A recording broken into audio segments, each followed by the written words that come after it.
왜 항상 시댁은 이렇게 문제만 일으키고 사람 마음을 헤집어 놓는 것일까요? 친정 식구들이 염치 없다는 이야기는 몇 번 못 들어봤어도 시댁 식구들이 염치 없이 군다는 이야기는 셀 수 없이 들어본 것 같아요. 이 채널을 저도 참 즐겨 듣는데 친정 부모님의 문제보다는 시댁 식구들의 문제가 훨씬 더 많이 올라오니까 이 대한민국에서 아들 가진 부모가 얼마나 대단한 것인지 뼛속 깊이 느껴지는 것 같아요. 아니, 아들만 낳으면 그렇게 변하게 되는 걸까요? 본인도 누군가의 며느리였으면서 어떻게 내리사랑으로 시집살이를 시킬 수 있는 건지 참으로 의문입니다. 요즘은 뭐 그런 시대가 아니라고들 하지만 사실 이전만큼 며느리들이 집안 살림에 매달려서 사는 게 아니니까 조금 덜한 거지 뼛속까지 기본 근성은 남아있는 것 같아요. 처음부터 이렇게 염치가 없는 인간들이라는 걸 알았더라면 저는 아마 결혼을 할 때 신중하게 생각을 하고 결정을 내렸을 겁니다. 파혼을 하든 아니면 시댁이랑 인연을 끊든 뭐든지 제대로 했을 텐데 사실 결혼 전에는 이런 사실을 전혀 몰랐기 때문에 이것도 저것도 아닌 상태에서 시작하게 되었죠. 결혼하기 전부터 시댁에서는 저에게 아무것도 신경 쓰지 않아도 된다고 했어요. 우리가 뭐 아들 녀석 살림살이에 무슨 신경을 써줄 수 있겠니? 우리 가족 코가 석자니까 너희는 너희대로 알아서 잘 살았으면 좋겠구나. 아이, 우리도 우리끼리 알아서 잘 살아볼 테니까 서로 그런 부분에서 신경 쓰고 도와주고 하지 말고 각자 자리에서, 알겠지? 자주 들여다볼 필요도 없을 뿐더러 신경 하나도 안 써도 되니까 너희들끼리 지지고 볶고 잘 살아. 시어머니는 너무나도 쿨하게 본인들 사는 것에 신경 하나 쓰지 말라 하시면서 저와 남편 두 사람이 행복하고 화목하게 사는 게 제일이라고 말을 해주셨어요. 오히려 처음에는 저에게 너무나도 잘해주셨기 때문에 저는 시어머니가 신경 하나 쓰지 말라 말을 하셨지만 더 잘하고 싶었고 효도를 하고 싶다는 마음이 들 정도였죠. 저에게 뭐 하나라도 더 해주고 싶은데 그럴 여력이 안 된다는 시댁이 안타까웠고 마음만으로도 너무나도 감사했던 터라 저도 어떻게든 시댁의 예쁨을 더 받고 싶어서 안달난 사람처럼 굴었거든요. 그러니까 한마디로 제가 이 인간들의 본성이라는 것을 전혀 모르고 결혼을 했다 이 말입니다. 결혼식을 준비할 때에도 저에게 이것저것 다 해주고 싶다고 하시면서 저희가 사실 금전적으로 넉넉지가 않아서 예단이랑 예물을 하지 않기로 했었는데도 불구하고 시어머니는 저에게 금가락지를 선물로 주셨어요. 그것도 무려 10돈이나 해주셨어요. 우리 아들한테는 이야기하지 말고 비상금이다 생각하고 장롱안에다가 잘 숨겨놓고 가지고 있어. 금이라는 건 말이다. 언제 어디서든 필요한 때가 오면 다 사용하게 되어 있는 법이야. 괜히 녹여서 허튼 거 만들지 말고 잘 가지고 있어. 나중에 필요할 때 팔아서 보탬이 되었으면 좋겠구나. 그렇게 말씀을 하시는데 감동까지 받았죠 뭐. 금을 준다고 한다는데 누가 싫겠어요? 시어머니한테 몇 번이나 감사합니다 하고 받았어요. 형편이 넉넉지 않음에도 불구하고 뭐 하나 더 챙겨주고 싶어서 그러시는데 감사함을 넘어섰죠 뭐.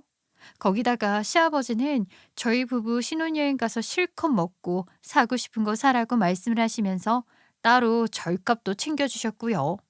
먼저 결혼을 한 신우도 저희 신혼집에 에어컨 한 대 놔주시겠다고 하시는데 시댁 식구들 정말 이 결혼을 축복해 주는구나 싶어서 몸둘 바를 모르겠더라고요. 말로는 하나도 해줄 게 없다, 돈이 없다 하시면서도 어디서 그렇게 끌어모으신 건지 저희 부부에게 조금이라도 보탬이 되어 주시려고 노력하셨어요. 나는 말이다. 우리 아들이 최고라는 생각은 안 하고 살았어. 지금도 마찬가지다. 귀한 집 딸내미 데려다가 며느리 삼는데 내가 잔소리를 하고 꾸짖어서야 되겠니? 그저 우리 아들이랑 행복하게 잘 사는 게 최고의 축복이라고 생각을 하니 앞으로 너도 그런 마음을 가지고 살았으면 좋겠다. 어머님께서 너무나도 쿨하게 말씀을 해주시니까 저도 더 잘해야겠다는 생각이 들어요. 남들은 고부간의 갈등이다 보다 난리도 아닌데 어머님께서는 제 상황을 제일 먼저 생각해 주시고 배려를 해 주시니까 오히려 저희 부모님보다 시부모님께 더 효도해야겠다는 생각이 드는걸요. 예, 효도는 무슨. 우리 아들도 안 하는 거를 네가 하겠다고 그러니. 그저 우리 아들이랑 알콩달콩하게 살고 우리 아들이 서운하게 하는 거 있으면 나한테 와서 일러라.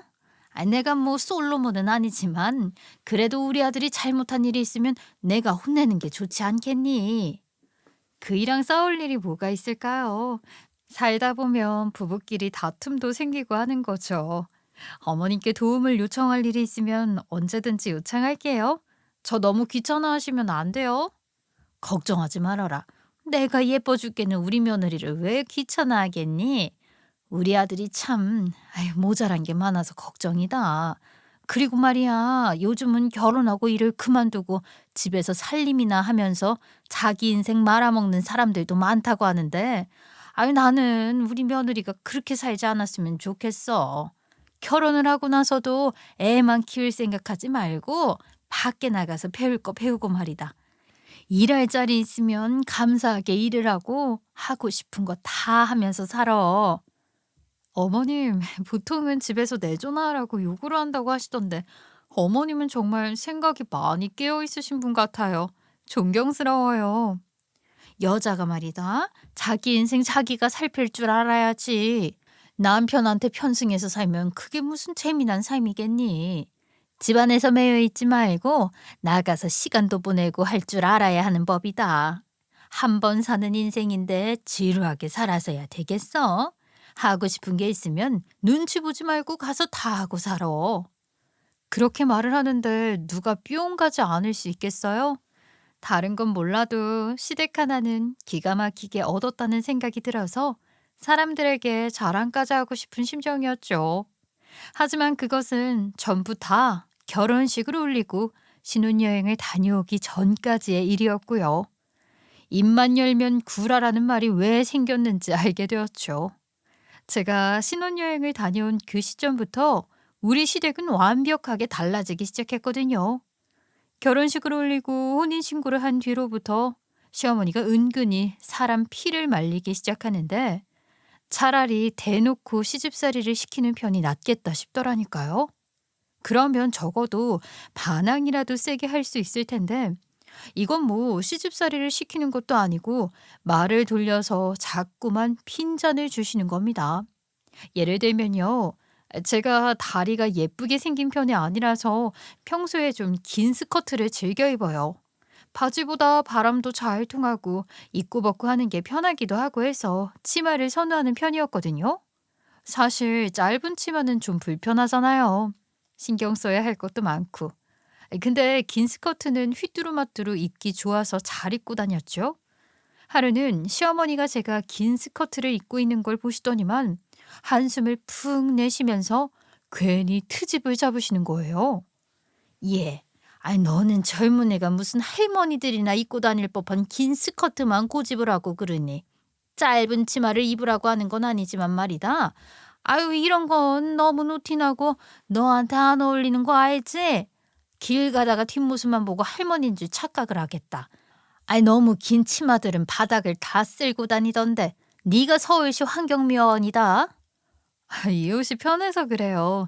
동네 마실 나갈 때는 이만큼 편하게 입고 벗고 할 옷도 없고요. 안에 잠옷 바지 입고 슬쩍 걸쳐도 모른다니까요. 에휴, 남들은 꾸미고 다니는 것에 환장을 한다던데 우리 며느리는 아주 화장품 값도 죄다 아끼겠어. 평소에 꾸미고 다닐 줄 모르니까 매번 이렇게 얼굴도 맨 얼굴로만 다니지. 우리 아들이 그러다가 마음이라도 돌아서면 어쩌려고 그래? 여자는 자고로 본인을 가꿀 줄 알아야 하는 법이야. 옷 가지고 잔소리를 하면서 저에게 꾸밀 줄 모른다고 잔소리를 하는데 왜 저러나 싶었죠. 그리고 솔직히 말하면 제가 꾸미고 다녀봐야 유부녀인데 뭐하러 그런 수고를 하고 다니겠어요? 화장하는데 시간도 오래 걸릴 뿐더러 화장을 하고 나면 꼭 꼼꼼하게 지워야 하잖아요. 그게 귀찮아서 저는 못하겠더라고요. 하지만 거기서 말 한마디 더 얹어봐야 시어머니가 잔소리만 할 게 뻔하니까 그냥 네네 하고 말았죠. 그 소리를 들은 지 얼마 지나지 않아서 친척 돌잔치가 있어서 가게 되었는데 큰 마음을 먹고 샀던 무릎 바로 위까지 오는 스커트를 입고 갔었어요. 시어머니를 보고 반가운 마음에 인사를 했더니만 기겁을 하시고 말을 하더라고요. 아니, 얘, 너는 생각이 없는 거니? 정신머리가 없는 거니? 남들 앞에서 똥꼬 자랑할 일 있어? 이렇게 짧은 치마를 입고 이런 자리에 나타나면 어떡해? 사람들이 보기에도 뭐라고 하겠어. 무슨 밤에 일을 하러 가는 여자도 아니고 색깔은 이렇게 화려한 핑크색으로 말이야. 누구 돌잔치에 오는 건지 행사에 가는 건지 헷갈리겠다. 저에게 하지 말아야 할 소리까지 해대면서 뭐라고 하는데 친척들까지 다 보고 있는데 너무나도 쪽팔리더라고요.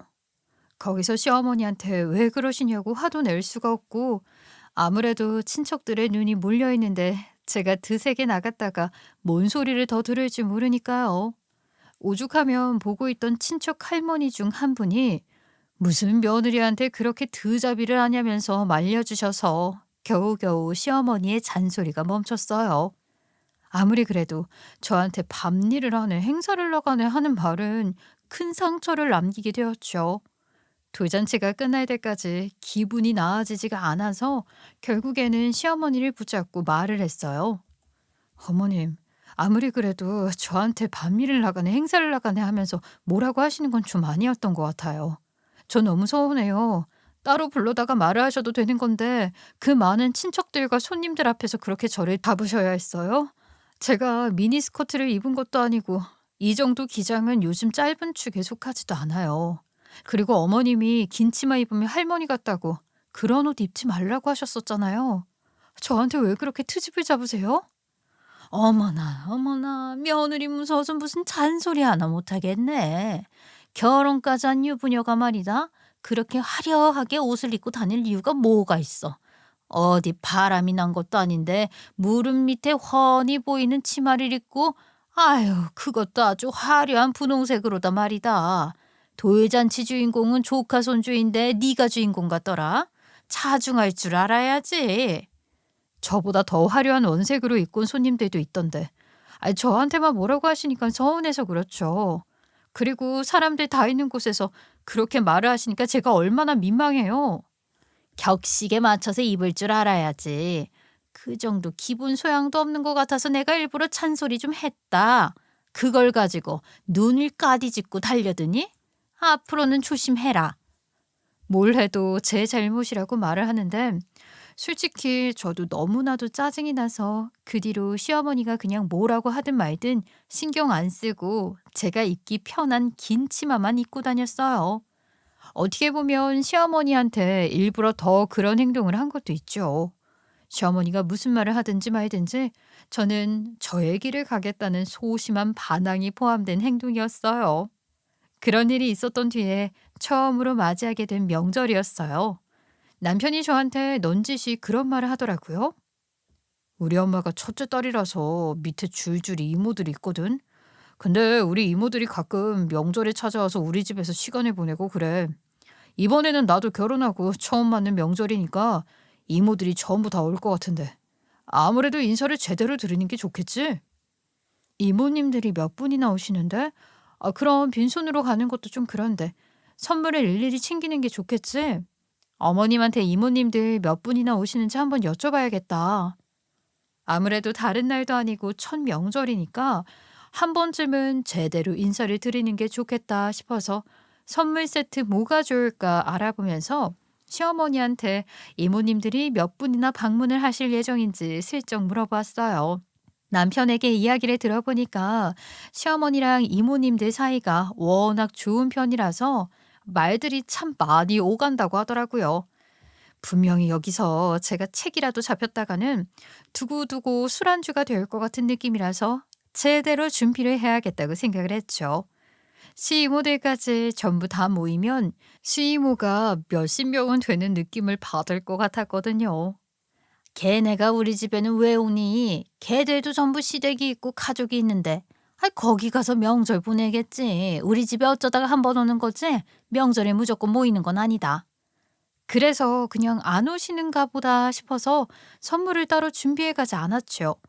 시어머니한테 전해달라고 할 수도 있었지만 그래도 직접 얼굴을 보고 드리는 편이 훨씬 낫지 않겠어요? 시부모님 선물만 양손 무겁게 준비를 해서 갔는데 명절 당일에 시이모님들이 떡하니 오신 겁니다. 저는 너무나도 당황스러웠죠. 아니, 오신다는 연락도 없으셨는데 갑자기 이렇게 오셨네요? 이모님들 오시는 줄 알았더라면 저희가 미리미리 준비를 했을 텐데, 너무 아쉬워요. 응? 우리 온다고 언니한테 미리 연락을 했었는데 언니가 말 안 했어? 이번에 조카 결혼하고 처음으로 맞이하는 명절인데 당연히 조카 며느리 얼굴도 보고 할 겸 찾아왔지. 시어머니를 쳐다봤는데 슬쩍 딴청을 부리시는 거 있죠? 다른 것도 아니고 첫 명절인데 선물도 준비를 해가지 않은 신혼부부가 된 것 아니겠어요? 거기다가 시이모들이 결혼을 축하한다고 저희 부부에게 용돈까지 쥐어주시는데 와 정말 너무 난감하더라고요. 명절이라서 어디 문 연 곳도 없고 당일에 선물 세트 파는 곳도 없어서 난감했어요. 이미 팔릴 만한 것들은 다 팔려버린지라 저랑 남편은 다음에 제대로 챙겨드려야겠다 마음을 먹고 시이모님들께 죄송한 말씀을 전했죠. 그런데 글쎄 저에게 언질 한번 주지 않던 시어머니가 한마디 쓱 끼어들더라고요. 아주 우리 아들네 부부지만 말이야. 정말 답답해도 너무 답답하다. 저렇게 개념이 없어서야 되겠어. 미리미리 준비를 했어야지. 어떻게 빈손으로 용돈만 받아 챙길 수가 있니? 그런 준비성도 없이 어떻게 살겠다고 정말. 그리고 너희들도 말이다. 쟤네가 뭐가 이쁘다고 용돈을 쥐어주고 앉아있어. 너희들도 빠듯하게 살고 있는 거 내가 다 아는데. 물론 준비를 하지 않은 저희가 1차적인 잘못을 했다면 한 거지만 시어머니도 제가 시이모님들 오시냐고 물어봤을 때 지들 시댁까지 않겠냐면서 안 올 것처럼 이야기를 했었잖아요. 어찌 보면 시어머니에게도 책임이 살짝은 있는 건데 저희 부부만 준비성이 없는 사람으로 몰아붙이니까 짜증이 나더라고요. 사실 그뿐만이 아니라 신혼집을 구할 때도 문제가 좀 있긴 했었는데 저희 부부가 대출을 받아서 집을 구하자니 서로 월급도 빤하고 해서 걱정이 참 많았었어요. 아무튼 집 문제는 친정에서 해결을 해주셔서 적당히 타협을 봐서 구하게 되었고 남편이 혼수를 채워왔단 말이죠. 이 혼수 이야기를 하자면 또다시 끝도 없는 신세한탄을 할 수 있답니다. 집이 그래도 30평형대 집이라서 둘이 살기엔 넓은 편이었고 또 혼수를 해오기로 했으니까 필요한 부분들은 죄다 준비를 해서 와야 할 거 아니에요. 특히 주방 가전이라든지 생활가전 같은 것들은 필수품이잖아요. 요즘 세상에 청소기 하나 없는 집이 어디 있겠냐고요. 필요한 물건을 사기 위해서 남편이랑 혼수를 고르러 갔는데 글쎄 시어머니가 그 자리까지 따라붙어서는 참견을 해대는데 이건 뭐 어쩌라는 건지 모르겠더라고요. 아니 둘이 살 건데 이렇게 큰 냉장고가 왜 필요하니? 한 번 사면 오래 쓴다고들 하긴 하지만 나중 돼서 애를 몇이나 낳을지도 모르는 건데 지금은 둘이 살기 적당한 저렴한 모델을 구하는 게 낫지 않겠어? 그리고 작은 거 쓰다 버릇하면 또 적응이 되어서 쓸만하단다. 둘이 뭐 밥을 해 먹으면 얼마나 해 먹겠다고. 그래도 요즘은 냉장고가 커야 한다고 하던데요. 냉장식품 괜찮은 것들도 많고 성능도 좋아서 하나 사두면 오래오래 먹을 수도 있고. 또 저희가 간식거리를 좋아하니까 냉장고에 쟁여두었다가 먹고 하려면 사이즈는 작은 것보단 큰 게 더 좋을 것 같아요. 한 번 사면 오래 쓰니까 이왕 사는 거 좋은 모델로다가 구매하려고요. 그런 게 죄다 사치인데 그걸 모르는구나. 청소기도 말이다. 굳이 무선으로 사야 할 이유가 있니? 무선은 배터리 충전 안 되어 있으면 못 쓰잖아. 세워두는 곳에다가 올려만 두면 충전도 자동으로 된다고 하던데요. 누가 요즘 유선 청소기를 쓰겠어요? 구석구석 하려면 무선이 최고죠. 얘는 유선이 최고지. 무선 청소기는 말이다. 흡입력도 별로고 청소하다가 배터리 나가면 다시 충전해서 써야 하잖니. 유선이 튼튼하고 오래가는 법이야. 무선은 오히려 불편하단다. 어머님, 유선 쓰면 방 청소 돌릴 때마다 콘센트를 빼다가 꽂았다가 해야 하는데 당연히 무선이 편하죠. 뭐 저희 집이 엄청 넓어 가지고 배터리를 중간중간 충전해야 할 사이즈도 아니고요.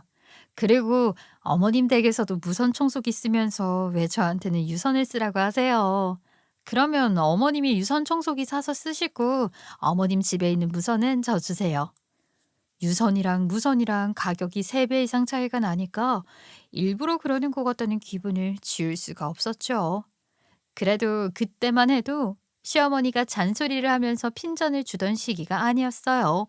본색을 드러내기 전이었기 때문에 제가 유선 싫다고 고집을 부리니까 저 사고 싶은 거 사라면서 말을 흐리시더라고요. 그때 알아봤어야 했는데 제가 미처 알아보지 못해서 바보같이 이 결혼을 했고 시어머니한테 당하면서 살게 된 것이나 마찬가지였죠. 시어머니가 본색을 드러낸 이후부터는 저희 집에 올 때마다 아이 글쎄 청소기를 가지고 시비를 걸더라고요. 무선 써보니까 불편하지? 내가 유선 사라고 했을 때 말을 들었어야지. 무선 청소기 사서 청소는 하루에 몇 번이나 하니? 저렇게 비싼 청소기를 새 것처럼 고이 모시고 있는 것도 아주 대단하다 대단해. 어쩜 저기 쓰레기통은 한번 비워보기는 했는지 몰라. 가전제품 비싼 게 최고인 줄 알아서 초짜 살림꾼들은 이게 문제라니까. 그런 말쯤이야 솔직히 한 귀로 듣고 한 귀로 흘리면 그만이지만 결혼 후에 정말 못 참겠다 싶었던 일들 중에 최고봉은요. 툭하면 저희 집에 와서 저녁 먹고 갈게 하시면서 저녁을 다 먹고 나면 졸립다면서 작은 방에 들어간다는 것이었어요. 처음에는 시어머니가 저녁을 먹은 뒤에 졸립다고 방에 들어가시는 걸 보고 식곤증이라도 찾아오셨나 보다 했었죠. 조금만 누워서 졸다가 가겠다고 하시길래 흔쾌히 그렇게 하시라고 말을 했었고요. 피곤하시면 그럴 수 있지 하고 너그러운 마음으로 방에 이부자리도 깔아드리고 했었는데 1시간 정도 있다가 깨우러 가면 자는 척 연기를 계속 하시는 겁니다. 분명히 잠에서 깨는 게 눈에 딱 보이는데도 안 일어나고 누워서 비몽사몽 잠꼬대를 하는 척 하시면서 깨우지 말라고 저를 물리시는 거예요. 그러니까 저희 집에서 일부러 자고 싶어서 그러는 것이라는 걸 제가 4번 만에 알았다니까요.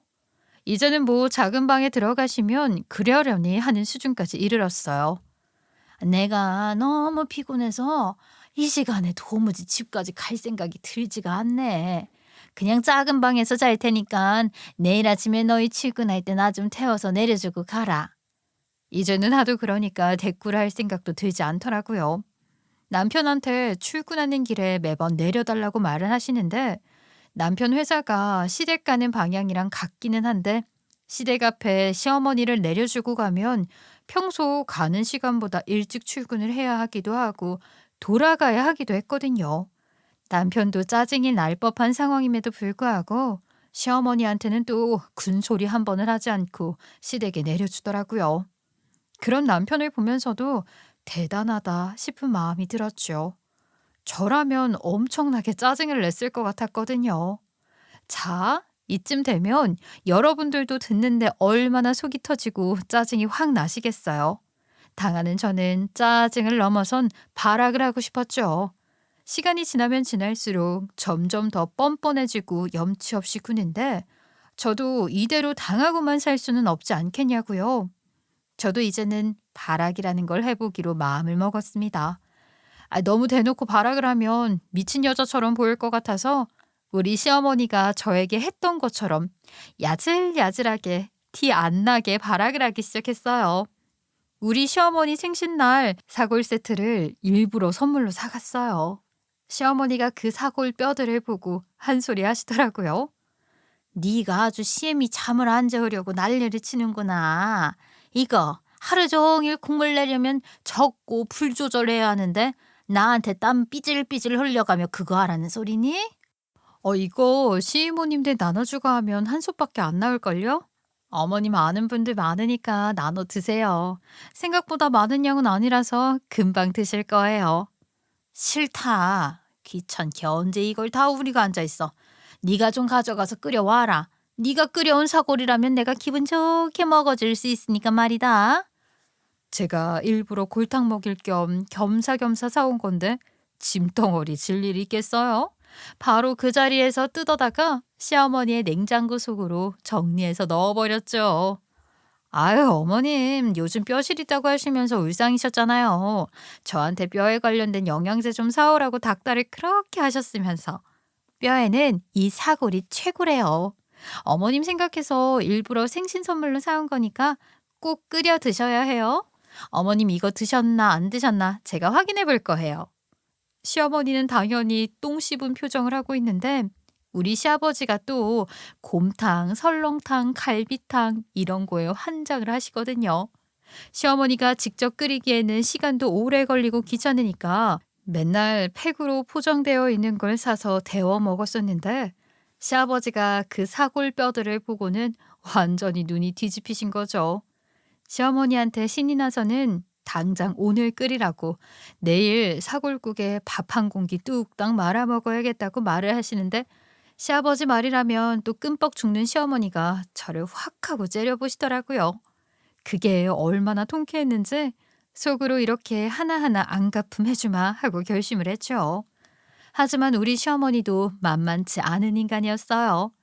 갑자기 평일에 연락이 와서는 퇴근하고 시댁에서 같이 밥이라도 먹자고 하시더라고요. 오늘 오랜만에 가족들끼리 다 같이 모여 식사라도 한번 하자. 퇴근을 30분이라도 먼저 할 수 있니? 와서 같이 요리도 좀 하고 했으면 좋겠는데. 손이 많이 가는 것들은 내가 해놓을 테니까 와서 조금만 거들어. 네 시아버지가 너희 얼굴 못 본 지 오래된 것 같다고 뜨끈한 밥이라도 같이 한술 뜨자 하시네. 그 말에 서둘러서 일을 끝내고 시댁으로 곧장 퇴근을 했는데 글쎄 시부모님만 있는 게 아니라 시이모님들까지 죄다 와 계시더라고요. 그런데 주방에서 음식 냄새는 하나도 나지 않았고요. 밥 준비가 하나도 안 되어 있다는 게 무슨 뜻이겠어요. 한마디로 저한테 시이모들 먹을 것까지 죄다 밥을 차리라는 뜻이었죠. 재료만 산더미처럼 주방에 쌓여 있는데 아예 어이가 없더라고요. 얼른 밥 준비해라. 내가 미리 좀 해두려고 했는데 아유 네 이모들이 어찌나 웃긴 이야기들을 풀어놓는지 정신없어 수다를 떨다 보니까 시간이 이렇게나 됐네. 거기 재료들이 있으니까 대충 갈비찜이랑 국이랑 좀 끓여봐라. 나는 얘네 이야기 좀 더 듣고 가서 도와줄게. 배고프다고 준비를 어서 하라는데 요구하는 메뉴가 전부 손이 많이 가는 메뉴들이더라고요. 순간 짜증이 확 올라와서 그대로 집으로 돌아가고 싶었지만 시이모들 앞에서 그런 모습을 보이기도 좀 그렇고 갈비찜도 하고 전도 부치라는데 제가 민기적거리면서 국이나 조금 끓이고 밥솥에 밥을 안 쳤더니 시어머니가 잔소리를 하더라고요. 얘, 너는 집에서 살림을 어떻게 하길래 이렇게나 손이 느려? 그래가지고 갈비찜을 오늘 안에 해서 먹을 수나 있겠어? 후딱후딱 차려서 배고픈 늙은이들 밥 줄 생각을 해야지. 그렇게 말을 하는데 열이 받아서 그냥 배달 음식 시켜버렸어요. 휴대폰으로 뚝딱 주문을 했더니 30분 만에 배달 음식이 도착을 하더라고요. 갑자기 현관문 벨소리가 들리니까 시어머니도 황당해하고 제가 나가서 비닐봉지 포장된 음식들을 가지고 들어오니까 더 황당해 하시더라고요. 시어머니 표정이 썩은 게 누가 봐도 딱 보이는데 웃음이 절로 났어요. 제가 만드는 것보다 전문가의 손길이 담긴 게 훨씬 맛있지 않겠어요? 오랜만에 이모님들도 오셨는데 제가 망친 음식으로 대접할 수도 없고 해서 그냥 배달시켰어요. 시어머니가 기가 막혀서 말 한마디 못 뱉는 사이에 접시에 옮겨 담아서 상을 차리고 먹기 시작했죠. 이미 배달까지 온 음식인데 환불을 하겠어요. 어쩌겠어요. 그런데 시 이모님들도 속없이 그 갈비찜 뜯으면서 맛을 기가 막힌다고 칭찬을 하시더라고요. 그래. 괜히 맛없는 거 먹고 배 채우는 것보다 배달 음식이 100번 낫지. 조카 며느리가 아주 현명하네, 현명해. 근데 이거 어디서 시켰어? 고기가 아주 야들야들한 게 나중에 포장해서 집에서 한 번 더 먹어야겠다. 이 집 갈비찜 정말 잘하네. 우리 아들, 딸들도 좋아하겠어. 시끄럽고 얼른 먹기나 해. 음식에 정성이 있어야지. 배달 음식이 뭐가 맛있다고 이런 걸 돈 주고 사 먹어. 갈비찜 할 고기 핏물까지 다 빼놨는데 저걸 어쩐담 정말. 어머님께서 내일 여유 있게 갈비찜해서 드시면 되겠네요. 나이를 먹을수록 고기를 많이 먹어야 한다고 하잖아요. 오늘은 배달 갈비찜 먹으시고 내일은 우리 시어머니표 갈비찜 먹고 우리 아버님은 배 든든하셔서 좋으시겠어요. 시어머니는 밥 먹는 내내 밥상에서 궁시렁거리더니 그 뒤로는 다짜고짜 저를 불러서 밥하라는 소리는 절대 안 하시더라고요. 아, 이렇게 사람이 한번 당해봐야 정신을 차린다니까요. 그렇게 저만 보면 핀잔을 주고 싶어서 안달이 난 시어머니랑 대치를 하면서 저도 이제는 이판사판으로 광기 어린 눈빛을 하면서 할 말 다 하면서 살았죠. 속에 끙끙 담아봐야 제 병만 키우는 일이지 절대로 해결되는 게 없더라고요. 속 시원하게 그냥 싸가지 없다고 욕을 먹어도 다 풀고 가는 게 저한테는 훨씬 좋은 선택이라는 걸 깨닫게 되었어요. 하지만 그렇게 되바라지게 행동을 하는 것도 하루 이틀이지 어떻게 시어머니를 골탕 먹일까 생각을 하면서 지내는 것도 스트레스로 다가오더라고요. 저도 슬슬 일일이 이런 것에 신경을 쓰면서 살아야 하는 것 자체가 짜증이 났고요. 남편한테 말을 해봐야 돌아오는 소리는 저에게 절대로 도움이 되는 소리도 아니었고요. 우리 엄마가 오죽하면 그러겠어? 며느리가 말이야 조금 져줄 줄도 알아야지. 나이 먹은 노인네 이겨먹어서 어디다 쓰겠다고. 며느리가 무슨 따박따박 말대답을 하고 반항을 하고 그러냐? 다른 집 며느리들은 시어머니 말이라면 끔뻑 죽는다고 하던데 당신은 너무 드세. 결혼 전에는 시부모님한테 관심도 없던 사람이 결혼하고 나니까 완전히 효자가 됐네? 남편들은 왜 이러는지 모르겠어. 효도를 본인 손으로 하는 것도 아니면서 만만한 와이프한테 죄에다 떠넘기고 말이야. 알아서 당신이 잘하면 되는 건데 가운데에 왜 나를 끼워놓고 그래? 아니, 각자 집에 알아서 효도하고 사는 게 얼마나 정없는 일인데 네 편 내 편 가르는 것도 아니고 네 부모 내 부모를 가르냐? 당신이 그냥 우리 엄마가 하는 일에 네네 대답만 하면 큰일로 번지는 일도 아닌데 꼭 긁어부스럼을 만드니까 하는 말이지. 사사건건 별것도 아닌 일로 트집을 잡는 시어머니한테 뭐가 고맙고 감사해서 네네 하고 대답을 해? 어머님이 애초에 나한테 그런 잔소리만 안 하셨어도 내가 이러겠어? 처음에 나도 어머님한테 잘 보이고 예쁨 받으려고 노력했다는 거 잘 알고 있잖아. 어머님이 먼저 우리 관계를 틀어놓은 건데 내가 왜 머리를 조아리면서 감사하다고 해야 하냐고. 누가 감사하다고 일일이 절을 하래? 아, 그냥 말 대답하지 말고 알겠습니다 하라는 게 뭐가 어렵냐고. 나 같아도 우리 엄마처럼 하겠다. 며느리가 살가운 것도 아니고 맨날 틱틱거리고 반항할 생각만 하고 어떻게든 자리를 피하려고만 애를 쓰는데 미운 놈 떡 하나 더 준다는 말도 옛말인 거야. 누가 떡 달라 그랬어? 어머님이 처음에 나한테 뭐라고 그랬는데 서로 신경 쓰지 말자고 했어. 각자 알아서 잘 살자고. 무소식이 희소식이라 그랬다고. 근데 지금은 이게 뭐야? 살림살이 하나하나 트집 잡고 내 옷까지 뭐라고 하는데 내가 어떻게 무신경하게 그냥 넘기냐고. 나도 사람이야. 기분 나빠. 남편이랑도 그렇게 답도 없이 부부싸움을 하면서 지내다 보니까 점점 정도 떨어지고 남편이랑은 말을 섞기가 싫어지더라고요. 그런데 이 남편 놈은 무슨 생각을 하고 사는 건지 제 기분이 상한 걸 풀어줄 생각은 하지도 않고 시부모님께서 손주가 태어나길 기다린다면서 저한테 아이를 갖자는 이야기나 하더라고요. 저희가 결혼 생활을 한 지도 시간이 조금 흘렀으니까 슬슬 아이를 가져야 마땅치 않겠냐고 말을 하는데 이혼까지 생각하는 마당에 무슨 아이를 가지자고 들러붙는 건지 사람이 눈치가 없어도 저렇게 밥 말아먹을 수 있나 싶더라고요. 남편은 들러붙지 이러다가 아이라도 생기면 인생 종치는 거다 하는 생각이 들지. 저는 결국 남편 몰래 피임약까지 복용을 하게 되었어요. 아이를 가져서 선녀와 나무꾼의 선녀처럼 발목 잡히고 싶지 않았거든요. 그렇게 슬슬 피하면서 지내고 있었는데 생각지도 못한 사건이 터지게 되었어요. 내가 너희 집에서 자주 지내다 보니까 든 생각인데 말이야. 아, 너희 집이 난방도 우리 집보다 훨씬 뜨뜻한 것 같고 뜨거운 물도 콸콸 잘도 나오고 우리 집이랑은 달리 수압도 좋고 아예 아무튼 안 좋은 구석이 하나 없더라. 사실 우리 집에서도 네 시아버지랑 나랑 같이 쓰는 안방 하나 말고는 다른 방을 쓰지도 않고 있고 나머지는 다 쓸모없는 짐덩어리들만 채우고 있는데 그거 전부 정리를 하고 우리가 너희 사는 집에 들어와서 합가를 하면 어떻겠니? 그 말을 하는데 제가 입을 떡 벌리고 가만히 시무를 쳐다봤죠. 시어머니는 무슨 뽕에 취한 건지 제 표정을 읽을 생각도 없이 본인 할 말만 줄줄이 늘어놓았어요. 너는 아직 아이도 없잖니. 방은 3개나 있겠다. 나랑 너희 아버지랑 방 하나 쓰고 나중에 손주 태어나면 작은 방은 손주 주면 딱이지 않겠냐? 그렇게 말을 하는데 이미 시어머니 머릿속에는 계획이 가득 차 있는 것 같더라고요. 느낌이 싹 쎄하더라고요. 그래서 바로 저는 철벽부터 치기로 했죠. 여기서 철벽 방어를 하지 않고 멀리 멀리 돌려서 말을 하면 우리 시어머니가 어떻게든 합가를 하겠다고 바득바득 우길 사람 같았기 때문에 저는 딱 잘라서 아닌 것 같다고 말을 했어요. 그건 안 될 것 같은데요, 어머님? 저희 집에도 짐이 많이 있어서 이 짐 처리할 방법이 없어요. 다 필요한 것들이라서요. 어머님네 들어와서 사시면 공간이 너무 좁아서 안 돼요.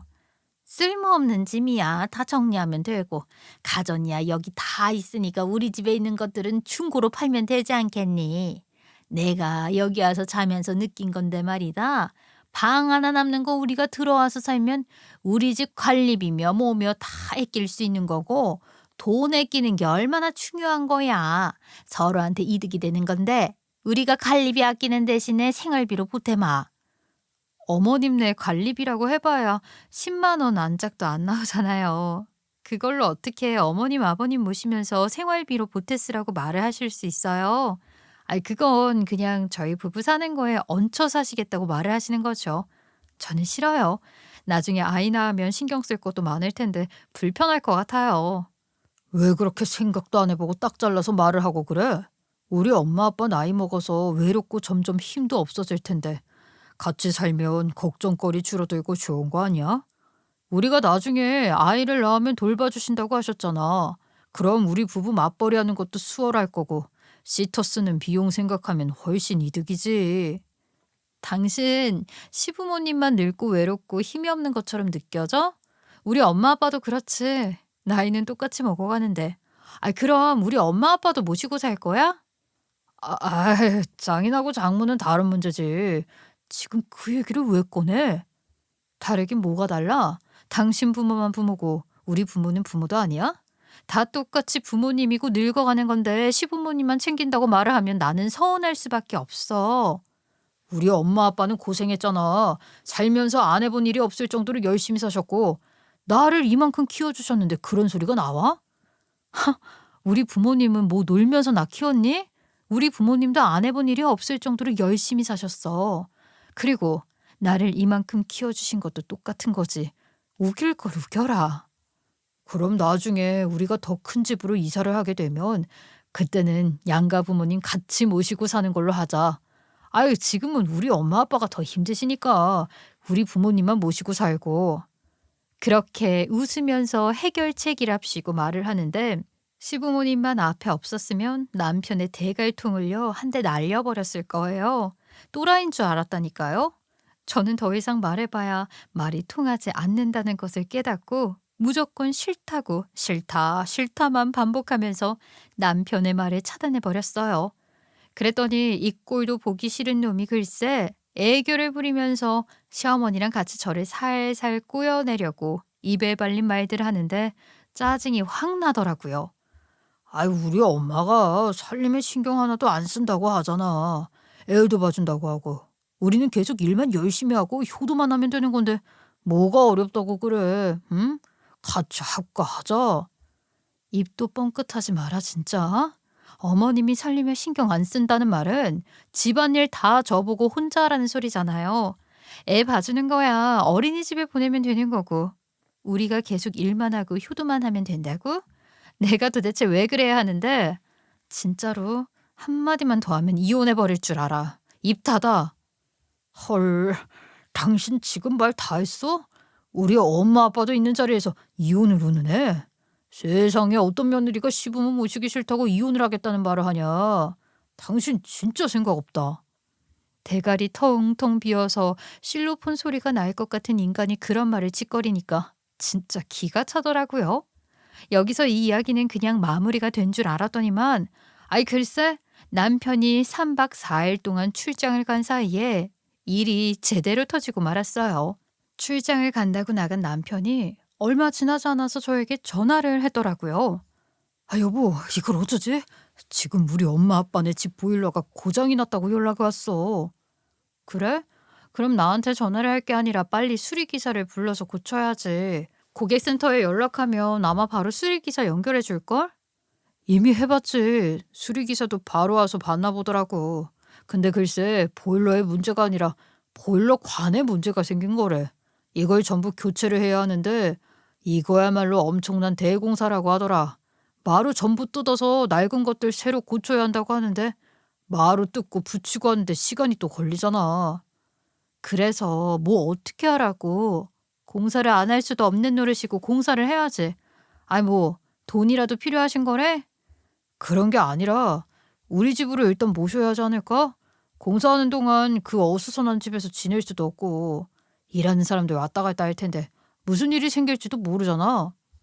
며칠이나 걸린다고 하는데 아휴 공사 기간이 얼마나 되는 줄 알아야 집으로 모실지 다른 곳으로 모실지 정할 수가 있잖아. 글쎄 대공사라고 하긴 하는데 한 일주일? 아니 2주일이라고 했었나? 아마 뭐 그 정도 걸릴 것 같은데. 남편은 정확하게 말을 하지 않고 말꼬리를 줄줄 흘리더라고요. 아마 시댁에서 전화를 받는 것 같은데 출장 가는 길이라서 제대로 받지를 못한 것 같았어요. 그래서 말인데 그냥 이참에 우리 집으로 모시고 들어오는 게 어떨까? 1, 2주 걸리는 공사면 짐도 전부 옮겨와야 할 텐데 그냥 모시고 사는 게 편하잖아. 무슨 말도 안 되는 소리를 하고 있어. 모시고 살 거면 보일러는 왜 고쳐? 그런 소리 하지 말고 내가 어머님한테 정확하게 물어볼 테니까 일단 끊어봐. 그리고 나서는 바로 시어머니에게 전화를 걸었죠. 어머님, 그이한테 이야기 전해 들었는데요. 보일러 공사하는데 시간이 얼마나 걸린다고 하던가요? 마루까지 다 뜯어야 한다고 하던데 사실 그건 하루면 고칠 수 있는 공사잖아요. 일주일씩이나 걸릴 일은 아닌 것 같은데 며칠이나 저희 집에서 지내실 건지 말을 해주셔야 저도 준비를 하죠. 아유, 그거 생각보다 공사가 좀 걸린다고 하대. 그래서 말인데, 이참에 우리 집을 좀 팔까 싶다. 공사도 새로 하면 집값도 더 받을 수 있을 것 같고 말이야. 그럼 어디로 이사를 하시려고요? 집은 알아보시고 결정을 하신 거예요? 집을 왜 알아보니? 우리 아들 집이 떡하니 있는데. 그때 이미 이야기 다 했잖니. 합가하자고. 아이 너희 집에서 같이 살면서 나도 노후를 좀 편하게 보내보련다. 아이 그리고 지금 집값이 조금이라도 올랐을 때 팔아야 이득도 볼 수 있지 않겠니? 짐 정리할 거 대충 다 하고 우리 아들 출장 갔다가 돌아오는 날에 이삿짐도 같이 옮기도록 하마. 그렇게 통보를 하고는 전화를 뚝 끊어버리는데 제가 얼마나 황당했겠어요? 저는 분노를 최대한 다스리고 시어머니에게 다시 전화를 걸었는데 그 뒤로는 전화도 받지 않더라고요. 온 가족이 저를 빼놓고 무슨 회의라도 했는지 뭔지 남편, 시모, 시부 전부 다 전화를 안 받는데 평소에 전화를 한 번도 한 적 없었던 신우까지도 전화를 피하는 거 있죠. 이 인간들이 자기들끼리 짜고 합가를 하려고 준비를 다 해놓고 저에게 통보를 했던 거죠. 저는 바로 친정에 이 모든 이야기를 하고 도움을 요청했는데 사실 우리 친정이라고 무슨 뾰족한 수가 있겠습니까? 저는 이 진퇴양난을 어찌해야 하나 이러지도 저러지도 못하는 와중에 묘수가 생각이 나게 되었어요. 남편이 출장을 가 있는 동안 제 인생에서 가장 바쁘고 분주한 시간을 보냈고 드디어 이삿짐을 옮기겠다 통보를 했던 그날 남편이 출장에서 돌아오는 날이 되었습니다. 제가 얼마나 이 날을 손꼽아 기다렸는지 제 일생 일대의 가장 큰 이벤트라고도 할 수 있겠네요. 아니나 다를까 남편은 무척이나 황당해하며 저에게 전화를 걸었더라고요. 아이 여보, 내가 지금 뭘 잘못 보고 있는 건가 싶어서 말이야. 나 지금 출장 갔다가 우리 집으로 돌아왔는데 비밀번호가 안 울려서 몇 번이나 실패를 했거든. 당신이 화가 나서 비밀번호 바꾼 줄 알았어. 근데 글쎄 우리 집에서 모르는 사람이 튀어나오는 거야. 이게 어떻게 된 일이야. 왜 우리 집에 다른 사람들이 들어와서 살고 있는 건데? 말을 좀 해봐. 오, 그 집으로 갔구나. 그런데 일을 어쩌면 좋니? 그 집 팔았어. 내 집 내가 팔았다는데 뭐 어쩌라고. 누가 누구랑 학가를 해? 절대 못하지. 그냥 너 반품하고 나 혼자 살 테니까 너희 부모님 모시고 어디든 가서 잘 지내. 뭐라고? 우리 집을 지금 상의도 없이 팔아버렸다고? 어떻게 그런 맹랑한 짓을 할 수가 있어? 맹랑? 지금 맹랑하게 나를 빼놓고 합가할 계획을 세우고 통보한 게 누군데 그딴 소리를 해? 넌 양심이 없는 거니? 아니면 낯짝이 두꺼운 거니? 아주 지랄이 불루스다. 끊어.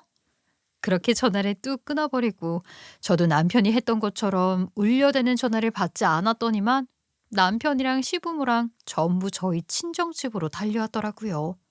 제가 우리 부모님께 절대로 문을 열어주지 말라고 부탁을 드렸는데 그래도 그렇게 허망하게 당하고 끝낼 순 없다며 할 말은 해야 한다고 문을 열어주셨더라고요. 시댁 식구들은 염치를 밥 말아 먹었는지 화낼 사람이 누구인데 지들이 더 씩씩거리면서 삿대질까지 해가며 난리를 치더라고요. 아니, 그 불쌍한 노인네들 좀 거두라 했다고 말이야. 이혼까지 운운하면서 집까지 딴 사람에게 팔아버리는 행동을 할 수가 있어? 이 요망한 기집애 같으니라고.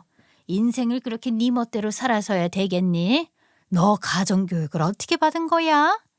집은 네 것이라 그렇다고 쳐도 내가 해온 혼수들은 왜 다 가져갔는데 그거 내 돈 주고 산 거야. 네 집 네가 처분했다고 하니까 내가 해온 혼수 당장 내놔.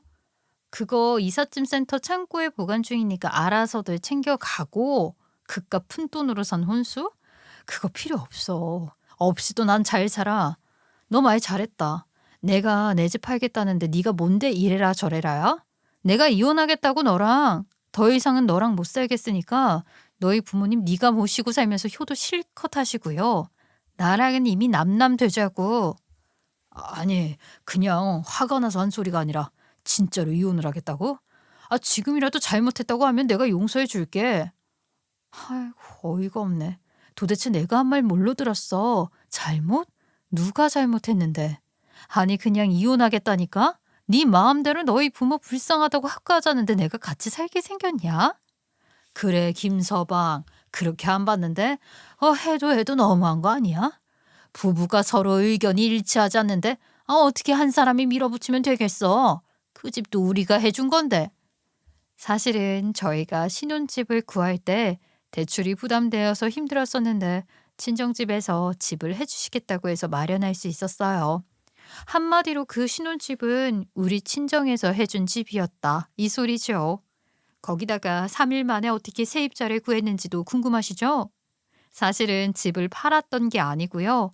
제 친구에게 일주일만 들어와 살아달라고 부탁을 했어요. 이삿짐 센터 창고에 남편이 사온 혼수를 맡겨두긴 했는데 어차피 처음에 사왔던 혼수가 많지 않았던 터라 그거 몇 가지만 쏙 골라 빼서 옮겨두었고 친구가 큼지막한 집 몇 개만 집에다 둬서 남의 집처럼 보이게 만들어둔 것이었어요. 남편은 황당해 했죠. 사흘 만에 세입자 구한 것도 정말 대단하다 대단해. 어떻게 다른 사람에게 집을 냅다 팔 생각을 해? 당신 정말 이런 행동력 아주 기가 막히다. 사흘 만에 세입자 구하는 거 어렵지 않던데?